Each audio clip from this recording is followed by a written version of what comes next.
Dr. Jeffrey Halstead has been Canandaigua's hometown dentist for more than 35 years, offering routine dental care as well as cosmetic dentistry, implants, and dentures by their highly trained and experienced staff. Visit them online at canandaiguadentistry.com or find them on Facebook and Instagram.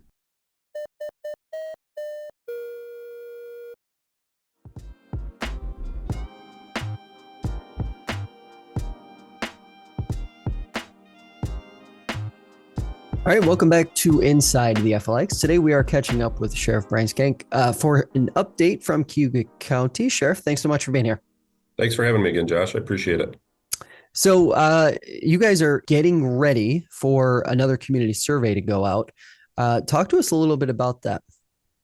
We are. We've put together another survey that we will be rolling out here in the coming days. And the goal is to get some feedback from the community about the work that we're doing. And, you know, we want to hear the positive. We want to hear the negative. If there's something that we're not doing right, we certainly want to get that feedback so we can try to make some adjustments. And we also want to hear, in this particular survey, we're asking some questions surrounding, you know, what are priorities? Is it, you know, crime prevention? Is it covering certain aspects of public safety in our community? We need that feedback so that we can make sure we're delivering the kind of law enforcement services that the public wants. So I would be watching for that survey if you're listening and you live in Cayuga County, or even if you don't, if you travel here or you visit Cayuga County and you can provide some feedback that will help us improve upon the work that we do, I would encourage you to take that survey. We'll be sending it out through all types of media outlets and our own social media and website. And I would really hope that you would consider taking that survey. I'm curious, when you put out a survey like this, and I assume it happens on a fairly regular basis, what are the goals in terms of what kind of feedback do you typically collect versus what kind of feedback sometimes comes through? Is there anything that sort of surprises you guys, or you more or less prepared for everything you end up seeing? We get a real broad range of a little bit of everything. There's certainly surveys that come that it's obvious that somebody's not giving us constructive feedback. It's just used as a tool to vent about their displeasure with, you know, maybe it's our particular agency or law enforcement in general. We do get some good constructive criticism with some of our surveys. You know, we don't always get it right, and we do want to hear when that happens so that we can deal with that. We do get some good feedback relative to what people would like to see. You know, and we do get a lot of compliments through the surveys. We do appreciate that, but I certainly would encourage, if there's any criticisms, that you know, people don't be, you know, that they're not afraid to provide that information for us. And I've said it many times that, you know, the sheriff's office doesn't belong to me. It's not my sheriff's office as sheriff. It belongs to the people. People just entrust me to run and operate the sheriff's office. So without that feedback, you know, I can't do my job effectively. I need that feedback to know what people in our community and those that visit our community expect from our law enforcement, you know, deputies that are out there. So I'm really excited to launch this. It has been a couple of years since we've done this, but I'm excited to see what type of feedback we're going to get with this one. I'm curious, what are the logistical hurdles that you guys wind up hearing about? I would assume at some point you end up hearing about not seeing enough road patrol in certain parts of the county, or perhaps some other things when it comes to enforcement of certain things.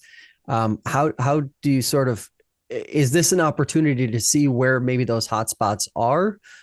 Or is it something that kind of confirms what you guys know about running the office every day? Sure. I know one of the things that we will likely get a lot of feedback on is vehicle and traffic enforcement. And we do receive multiple requests every week to hit hot spots throughout our county where, you know, people might be speeding or driving aggressively, or, you know, running stop signs in a particular area. Yeah. You and I believe, have talked about this a few times when we've come together.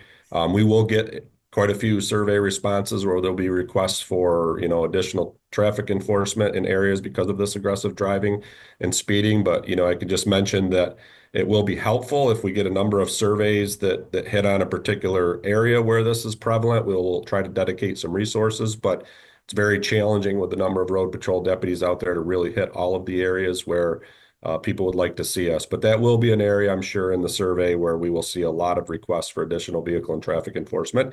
And we'll do our best, given the resources we have, to address those concerns as they come in, just like we do each week when we get the requests for that already.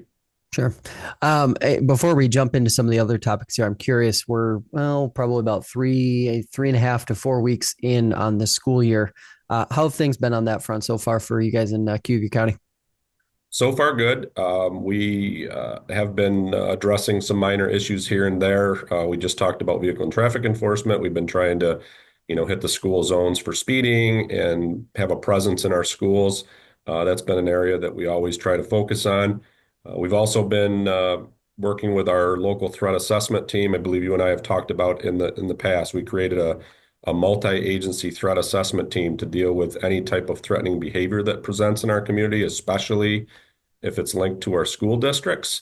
Yeah. I believe we've had 4 cases to date throughout Cayuga County with our 7 component school districts and BOCES that we've worked on where there's been some threatening behavior.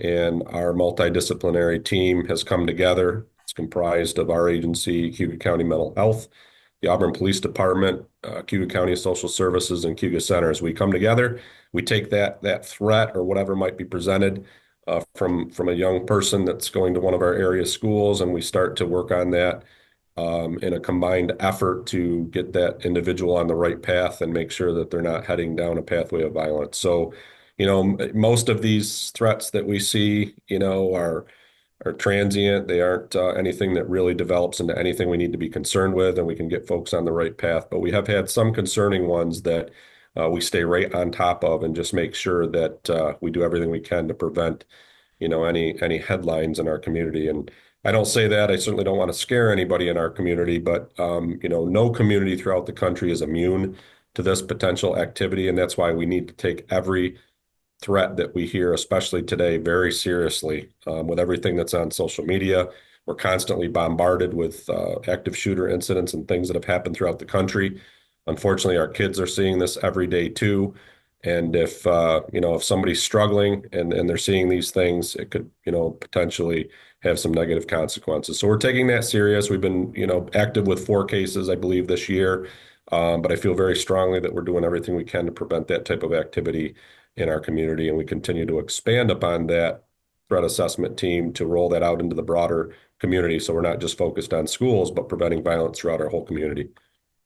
What do you make of this is the first school year, I think, in my memory over the last 10 or so years where law enforcement have been out in front and basically sending messages out to the community. We've seen it in Steuben County. We've seen it in Seneca County. We've seen it in Wayne County, essentially trying to explain to the public what these threats are all about, how they come in, and sort of, I think, showcasing how common they are now.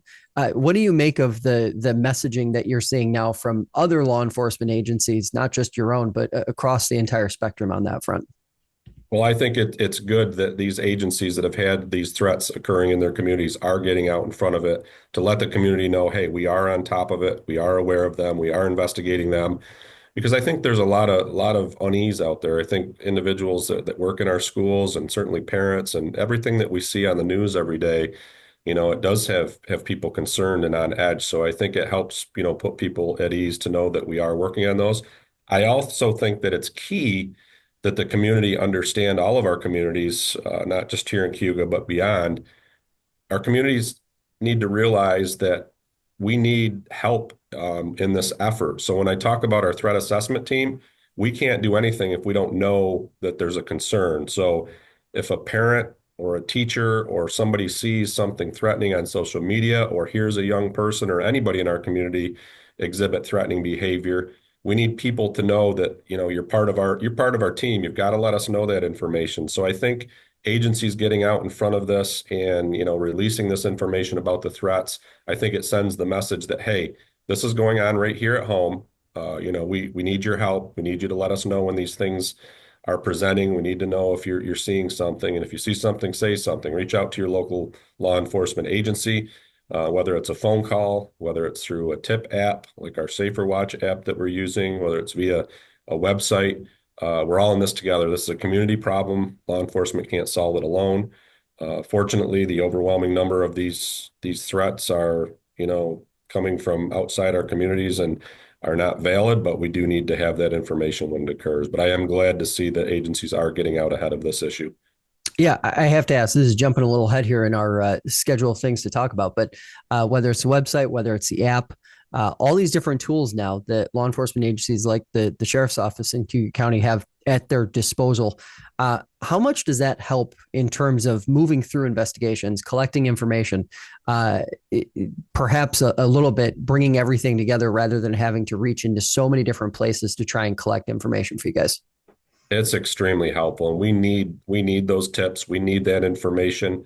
Sometimes you may be aware of something that doesn't seem quite right to you, but you're not sure if you should let law enforcement know. If you have that gut feeling, I recommend sending that information, sending that tip, making that phone call, because sometimes just that gut feeling alone, it tells you that this is a problem, and it might very well be a problem that potential problem we don't know about.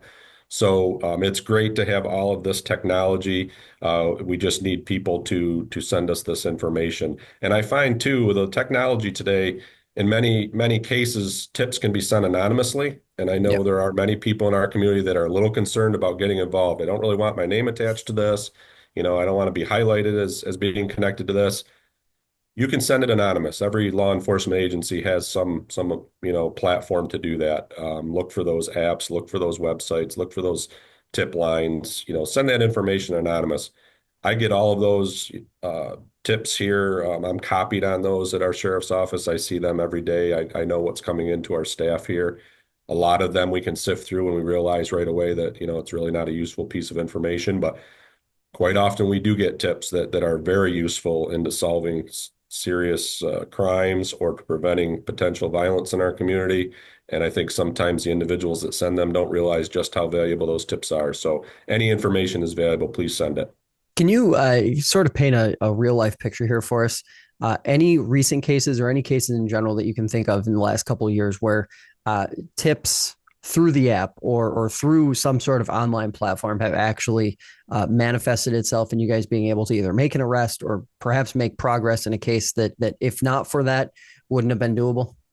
Sure. We've had many throughout the years. We just rolled out, you and I have spoke about this in one of our recent podcasts, Josh. We just rolled out the Safer Watch app Yeah. for our threat assessment team.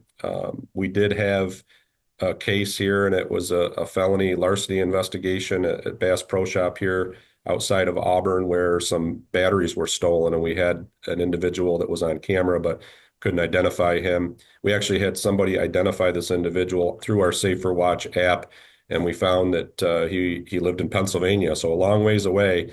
But our Safer Watch app was a tool that worked great to get that tip to identify him and arrest him on a felony charge. So we've had many cases, burglaries, many different types of cases where we've gotten information, and we get a lot of tips about people that are dealing drugs in our community that are very helpful for us to put those types of cases together. So as we build upon those successes with the Safer Watch app, we're hoping, especially when it comes to threat assessment, we want to do more to educate our members of our community on why it's important to provide information relative to threatening behavior, because we're hoping to continue to build upon those successes that we've had with those digital platforms.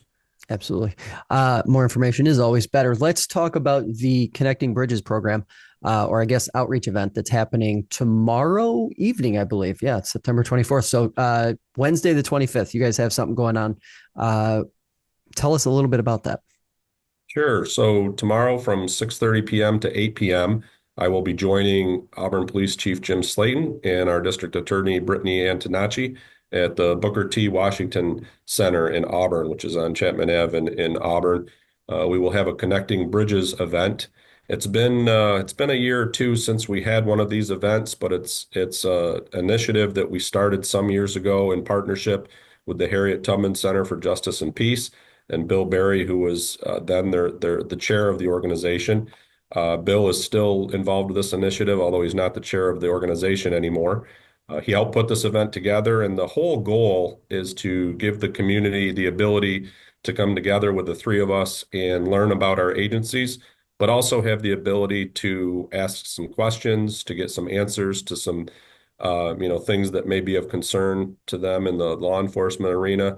But we want to use this as a platform another way to connect with the community, to find out what are we doing right, what could we do better, kind of gauge where the community's at with certain law enforcement initiatives and the work that we do. And I'm excited to do one of these again. We've done a few of these over the last 5 or 6 years, and I think they're very beneficial to give the public the opportunity to address us one-on-one about anything that might be of concern. Yeah, and then another event coming up, except this one's in the recruiting lane for your department, October 7th, 5 to 7 p.m. What can you tell us about that one? Sure. We're holding an open house here at our sheriff's office on County House Road in Auburn. It will be an open house. We're looking to recruit and hire new deputy sheriffs for our jail division. So we will have staff on hand that can talk a little bit about the job that we do, and we'll be giving tours of our jail. If you have any interest, or even if you're not sure you want to go in that path, but you're just interested in the potential opportunity, come on out and visit us, and we'd love to have you come out and join us. And I know your listening area covers a large area. I know most sheriff's offices and law enforcement agencies host these open houses periodically. Take advantage of that. Go learn a little bit more about the job, and we hope to see you at our open house on the 7th.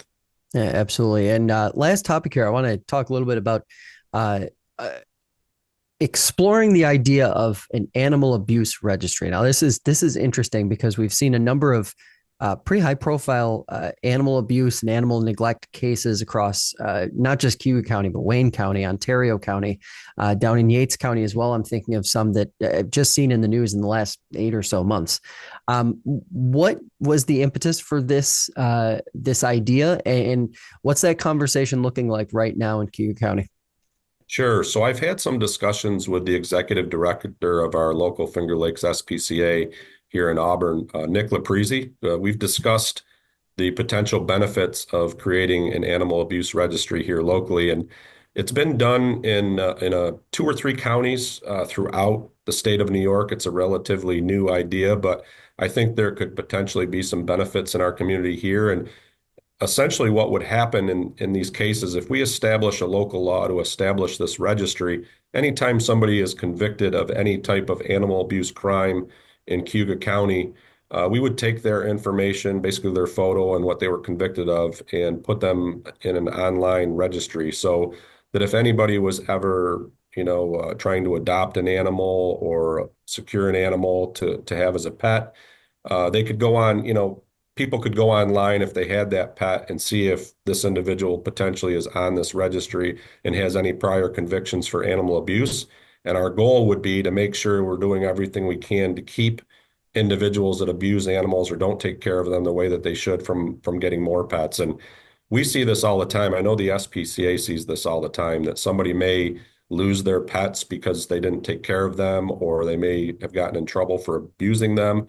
And then they turn right around and try to get another pet and do it all over again. And this would just be a way for not only the SPCA, but the public to be aware of who, has convictions for those types of crimes. So we're exploring that. Nick with the SPCA and I are looking to put that together. We'll have to have some help from our local county attorney's office to draft that local law. It'd be a few months down the road, but I think we're going to head in that direction. I think we're going to make that happen. And I think that hopefully will just keep some pets safer in our community that don't wind up in the wrong hands. Yeah, I think it's worth underscoring that point because I've seen it just from having been in the news business, that there seems to be some repeat offenders, or there seems to be a trend line of what appears to be more repeat offenders in this lane. Is that something that you guys and the SPCA have actually seen and part of the impetus for that in the first place? I've seen that. I've seen that over the course of my career, not only when I was a road patrol deputy, but coming up through the ranks as an investigator. I've had some difficult cases where we've seized multiple pets and animals from individuals that are not taking care of them, that have allowed them, to die as a result of not taking care of them. We've seized them, and then they turn right around and you find out a year later that, they've got more pets and they're not taking care of those pets. So I think this is just one more tool that'll help us try to curb that. But individuals that, that are convicted of abusing pets or not taking care of them have no business, obtaining more pets. So we're going to try to do something about that. Absolutely. Good stuff. Sheriff, thanks so much for the time. We will be talking to you next month. Appreciate the opportunity. Thanks, Josh.